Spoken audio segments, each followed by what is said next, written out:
There are differences between dating body language and relationships body language. So we need to focus mainly on these differences and start talking about the relationships. In dating, we are more excited, more aroused, we are more playful, but in relationships, we are calmer and we need to incorporate that in our communication.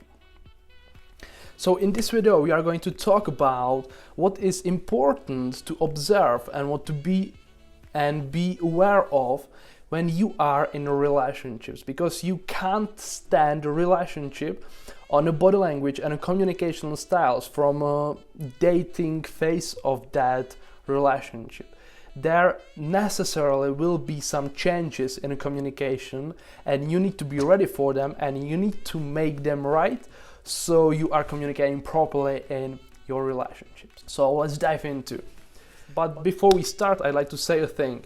If you want to learn more on body language, if you want to learn more on communication, get better at communication, then please subscribe to the channel, because every Tuesday and some of the Saturdays I am giving out content videos about body language, communication, general wisdom. I'm doing body language analysis. And if you have any questions, please leave a comment down below, or there is an email if you want to reach me out over there. I'll be very happy talking to you. And now we are ready to dive into. So why is it different? Why is it different than in a dating phase? We've been talking about dating body language, like attraction body language, in these videos that are in the card over there.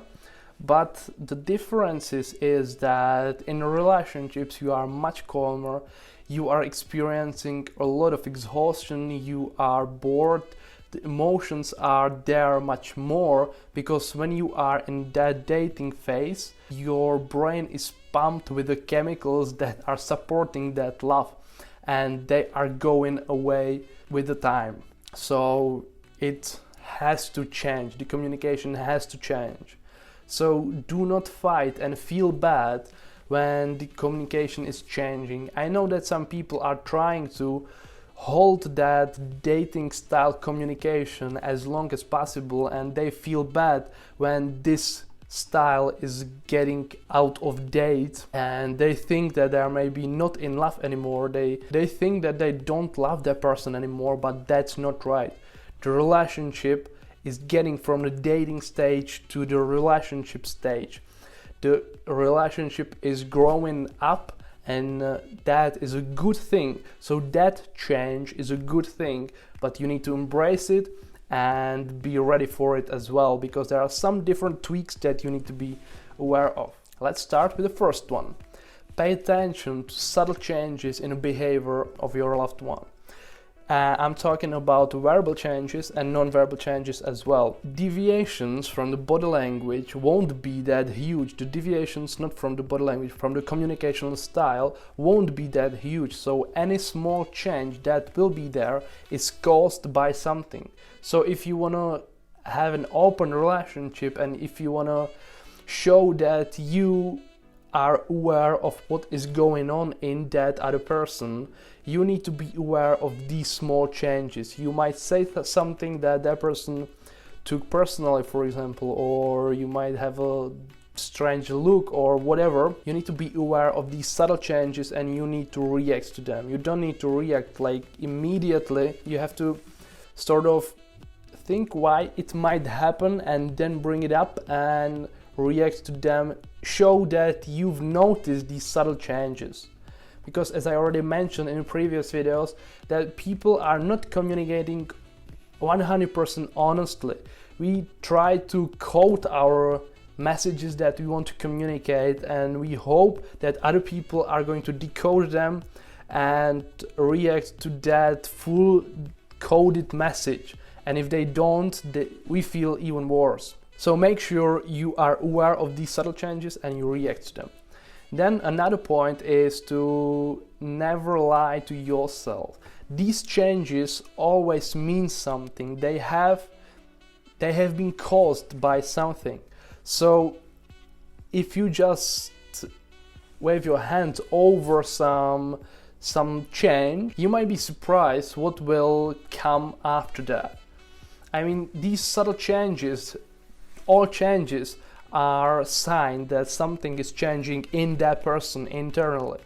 If you are not reacting to that, if you are not finding out what is going on, if you are not part of that change, you might get a divorce paper on a table without even realizing it. I'm a little exaggerating right now, but that is what I mean. When you say that that subtle change is nothing, you might be surprised what a huge change is about to happen just because you've ignored some smaller ones. Any change means something, and if you are overlooking them, not paying attention to them, not reacting to them, that person is going to get tired and something much bigger will change, and I guess you won't like it that much. That's also, not lying to yourself is also one of the main pillars and main principles of body language, because these changes, these things that we observe are usually very subtle, very small, and it's very easy to say it means nothing, but it doesn't, because our body is a genuine one, is a genuine part of the human body. So this nonverbal communication is very honest, and the smallest, slightest change in it means that something changed over here or worse over here. So make sure you won't overlook the nonverbal communication of that person, no matter how subtle it is. That's important. These signs are subtle, so pay attention to these subtle changes. And I'm talking about changes like different vibe in a conversation, different type of smile, different voice, different words that they use, different cadence of the voice, and these different movements may be different distancing from each other. These things, when you notice there is something different, try to find out why is that and what does it cost, and it might save your relationship.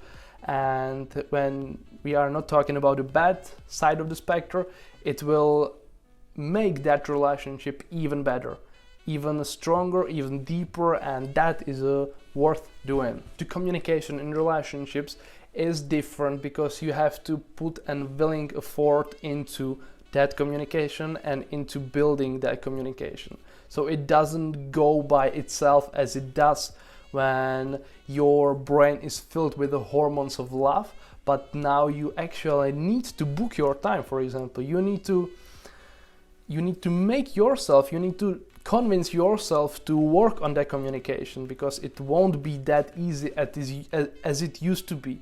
And if you won't book your time, if you won't do it as an conscious activity, your communication will suffer.